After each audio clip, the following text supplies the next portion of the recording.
Faz 25 anos que eu tô aqui nessa Cracolândia. Vi muita gente sofrer, muita gente, sabe, meus amigos. Então foi umas coisas que aconteceram na minha vida, que foi acontecendo e tal. Eu achando, falei, bom, uma hora vai ter que Deus olhar por mim, né? Ou então alguma coisa aconteceu na minha vida. Daí de um tempo eu conheci o Pagode na Lata. Um sorriso negro, um abraço negro.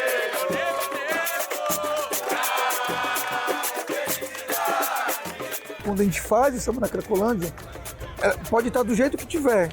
As pessoas param o que elas estão fazendo e vão pro encontro da roda. Então se o cara está fumando com o cachimbo vira uma baqueta, a lata vira um instrumento, põe pedra nela, vira um ganzapo, bate no chão, vira um instrumento, lata com lata vira um instrumento, pagode na lata. Depois desses 25 anos, eu encontrei esse apoio, sabe? Uma válvula, vamos dizer assim, uma válvula de escape. Que juro por mim mesmo, que me arrepia. Adoro minha família, amo todos eles, mas ninguém deu apoio pra mim que nem o Pagode da Lata me deu. E é muito difícil você encontrar isso aqui dentro da Cracolândia. Eu não parei de usar, sou um usuário ainda, mas do que eu era antes, pelo amor de Deus.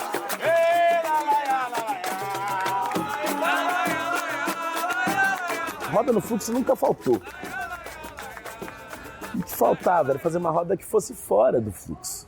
Que mostrasse para as pessoas que o fluxo não é um monte de zumbi, ajoelhado, fumando. Tem vida, tem coisa, né?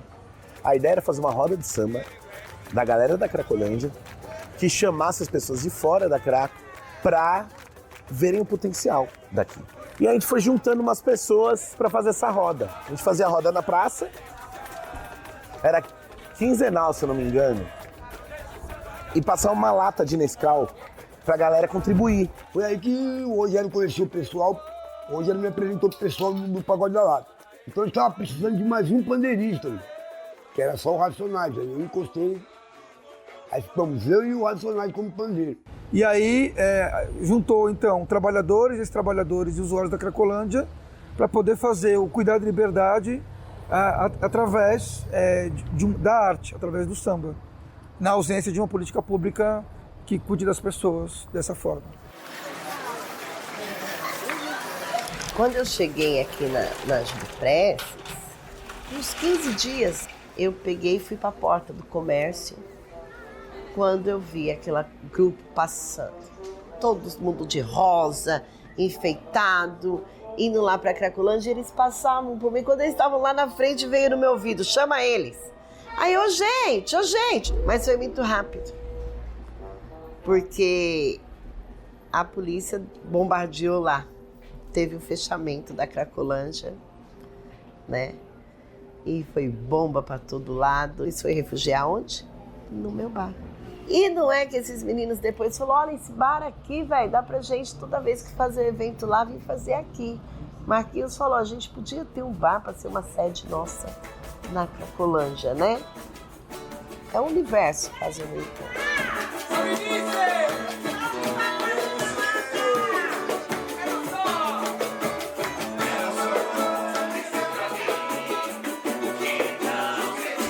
O pagode faz uma politização pelo simbólico, pelo subjetivo. Ele serve para desmistificar, mas não na casa do pagode. Lógico que tem a Nice, né? Estamos aqui e tal, mas ele desmistifica na casa dos outros.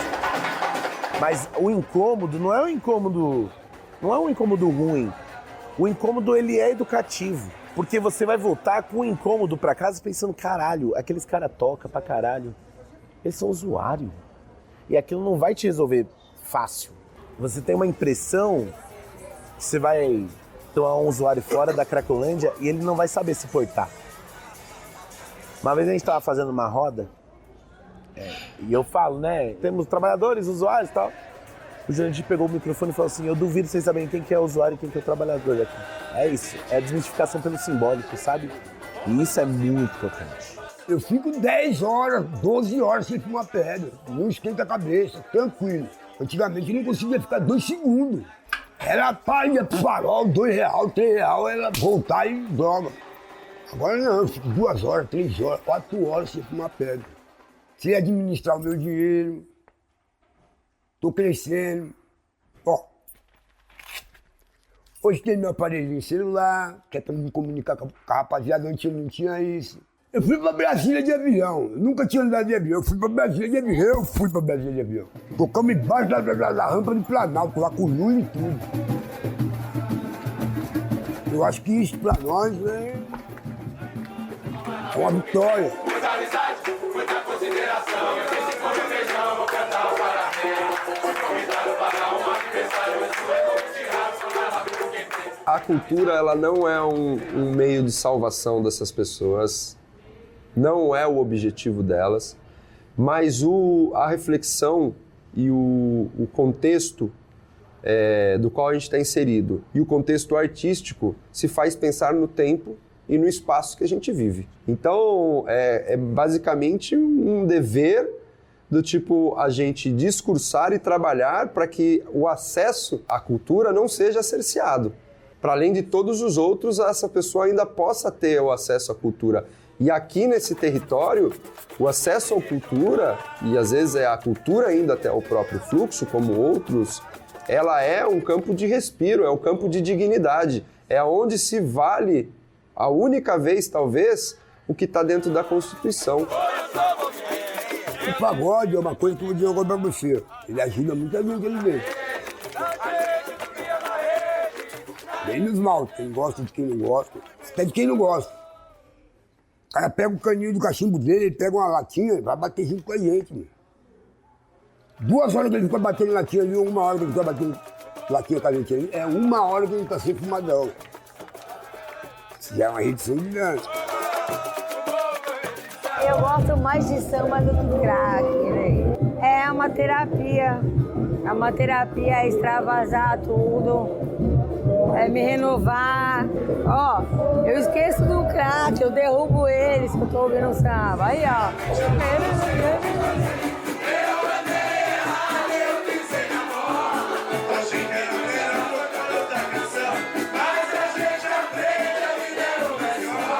A condução da cultura como redução de danos, aí sim eu acho que tem um impacto de entendimento. Porque aí sim, não como uma mudança de paradigma, mas como redução de danos, isso está muito explícito aqui no nosso território. Porque todos os coletivos que atuam socialmente, que têm afetividade, que têm relações com as pessoas, que sabem escutar, sabem o que está acontecendo, chegam por meio da cultura, chegam por meio da arte, né? E essa fruição se dá verdadeiramente.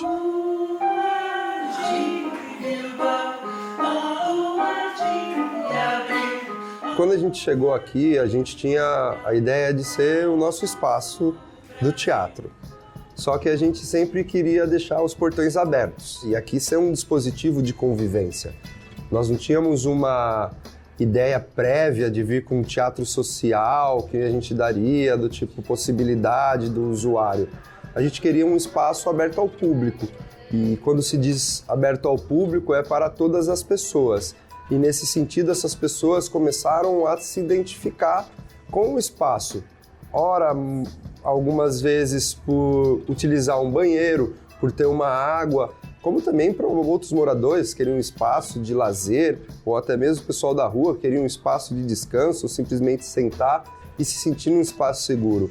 E aí, a partir disso, o contato com a cultura e a arte era inevitável, porque aqui tinha grupos artísticos fazendo trabalhos do tipo aberto também, gratuito. Eu gosto das pessoas.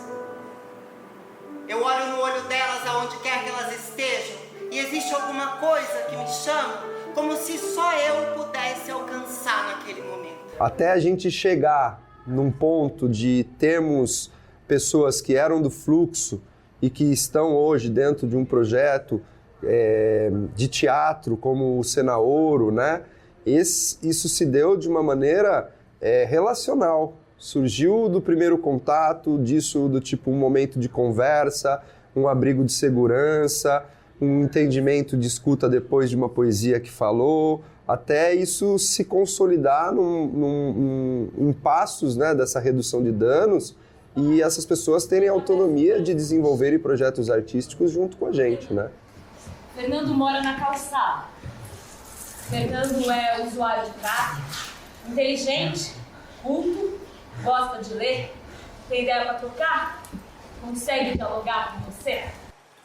Esse espaço, né, onde nós estamos, o Teatro de Containers, foi o que me ampliou na arte, né, que me deu possibilidade de entender que eu fazia parte. Aqui, esse espaço, onde eu faço a minha primeira exposição de arte na minha vida, que me deu uma abertura mesmo, né, de eu conseguir mostrar uma atividade para além. Foi incrível isso, porque quadros meus foram vendidos aqui. Uma das minhas artes fala sobre isso, que pega a ideia do René Magritte, que pega aquele trabalho surrealista dele. Isto não é um cachimbo, que ele escreve em francês. E aí eu pego uma lata, né, uma lata convencional nacional, nossa, do Guaraná, furo ela e a gente tira uma foto dela e fala, isto é um cachimbo. Isso dá um bang, dá um tapa na arte, assim, que revolucionou, foi uma das artes mais vendidas, assim, onde impulsionou o meu trabalho e eu consegui me colocar nesse lugar. A gente precisa naturalizar que droga é comunhão. E comunhão é pessoas no espaço público comungando algo. Seja pelo samba, seja pela rap, seja pelo funk, seja pelo baseadinho, seja por qualquer outra droga. Nós estamos trazendo o pessoal do fluxo, vamos mostrar para os caras que os caras não é bandido, que os caras não... Nós temos força, nós temos dignidade, nós temos respeito. Olha para um nóia, tudo bem, nós somos nóia, mas somos nóia de respeito. Pagode na Lata fica 1 hora no fluxo. 1 hora e pouquinho que eles ficam lá, não é? Você já viu como eles conseguem reunir aquelas pessoas que não querem sair dali naquele momento? Só pra curtir. A música acalenta o coração. O Pagode na Lata é uma comunidade de samba. E a comunidade do pagode é o fluxo. É pra cá que a gente faz o samba, sabe? É pra cá que é a importância do rolê todo. Isso aqui é sobre alegria, né? É sobre direito de sorrir, né? O resto tudo é disputa política simbólica. O resto tudo sei lá, quando a gente fala que Pagode na Lata é um projeto de economia solidária, beleza, é um projeto de economia solidária que tem 4 usuários. A gente não é uma política pública. Mas, é isso que eu tô falando, a gente tá disputando discurso. E a gente tá mostrando que existem caminhos, né? A gente dá conta de 4, né? 5 às vezes. Depende do momento de alguns. Então, isso é disputa política, né? Quando a gente vai tocar numa balada em Pinheiros, pra um monte de boy alcoolizado e para no meio, que ninguém espera uma roda de samba parar no meio para fazer discurso e fala o que quer, todo mundo fica chocado, isso é disputa política. Aqui é direito à alegria, direito à felicidade, direito ao amor, direito ao abraço. O resto é disputa.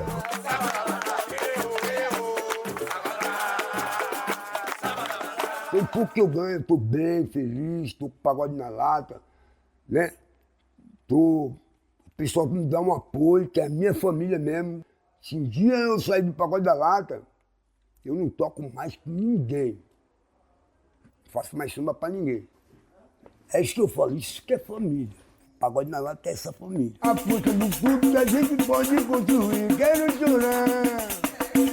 chorar seu choro. Quero sorrindo, mas levo você de ti, amigo. Eu tô dando uma entrevista aqui, irmão. Quero chorar no seu choro.